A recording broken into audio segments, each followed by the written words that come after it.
Привет, or hello in Russian. I'll be doing my speech on Russian culture because that's my passion. I was born in the Soviet Union and brought to the United States by my parents at a very young age. And I speak Russian fluently and have a lot of Russian values. I was fortunate enough to go back to Russia a few years ago and fell in love with the country and have done a lot of research on it. So today I will be discussing with you the lifestyles of the Russian people, the superstitions, and the foods that they eat. And hopefully you can take away from this speech, and if you're traveling to Russia or ever going there for pleasure, hopefully you'll learn something today and take it with you. Catherine Meredale, she's an author of a book called Occult in Russia and Soviet Culture, which was published in 1988. She said that no one can doubt the crazes in Russia. So I'll begin by talking to you about the lifestyle. So one of the first things I noticed when I got off the plane in Moscow was that people weren't smiling. There was a deficiency of smiles. And the person that I interviewed, her name is Sophia. She is actually a permanent resident of Kiev, Ukraine, but she's a citizen of Kiev and a permanent resident of the United States. And I asked her why people don't smile in Russia. And she told me it's because they have nothing to smile about. And I knew that that couldn't be true. They had to have something to smile about. So I did some research.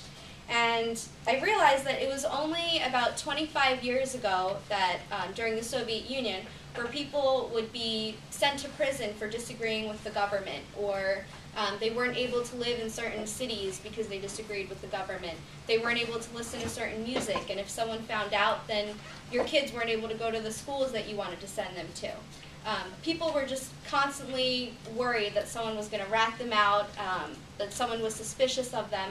So I guess you could say that they weren't smiling because they were trying to save face. And it could come off as rude. That's how I took it when I was there. But it's actually not that way at all. And people there are very polite. And I asked Sophia, I said, what do you feel about Americans? Because we smile all the time. And she said that if you translate it, that Americans have empty heads, that it's immature how much we smile. There, for customer service, you're not going to smile. You'll smile in the comfort of your own home. You'd never smile at a stranger because you don't know them. So it's not a matter of politeness, it's just the fact, it's just a different culture. So smiling isn't the only thing that Russians are serious about. They're also very serious about their superstitions. And Anya Varyonova, author of 12 Russian Superstitions, what she said is that the Russians believe these superstitions because they believe they'll keep bad omens away and bring profit to the Russian people. So I'll tell you some of the superstitions that I found to be most interesting. So you can't, if someone compliments you and your family and they say you have a beautiful house, basically you would either spit behind your shoulder 3 times or you would knock on wood to keep from jinxing yourself. So if someone compliments you, you don't want them to jinx you, you spit over your shoulder or knock on wood. If you don't have any wood to knock on, sometimes they'll knock on their own head or on your head.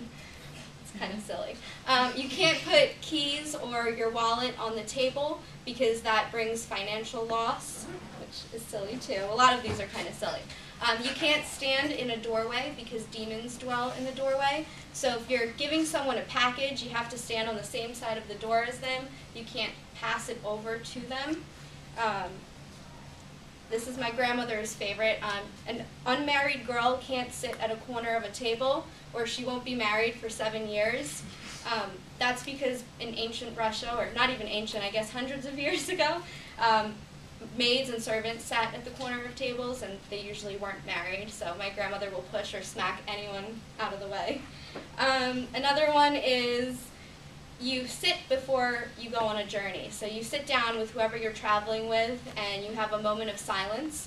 So you're not actually praying. It's kind of awkward because you just sit there and look at each other, and that's to ensure that you have a safe journey. And this one I recently learned that Sophia told me about is if you drop a knife while cooking, a man will visit you. So I don't know who this man is, but a man will visit you. So the superstitions are wild, but the food is pretty interesting as well. The article Food and Diet in Russia lists the following foods to be the most well-known foods in Russia. The first one being borscht, which many of you may have heard. It's a red beet soup, and it's served either hot or cold. Sometimes they put meat in it, sometimes not, and it's found in every restaurant in Russia. Another one is kotlety. It's called meat patty in English, and it's really either turkey or pork with onions, egg, bread, all smacked into one meat patty. Caviar, red or black, it's very expensive in Russia, but a very popular appetizer there, and you eat it with blini, or here we call them crepes. And one that you people might be grossed out by, it's cow tongue. And cow tongue is boiled and served with horseradish. So I hope you found these things interesting, because I certainly do, and I enjoy talking about them. So we've discussed the delicious foods, the superstitions, and the lifestyle of the Russian people. Hopefully you can take this with you, whether you travel to Russia or go there for business, or are just interested in reading more about it. I think Russia is very cool. So.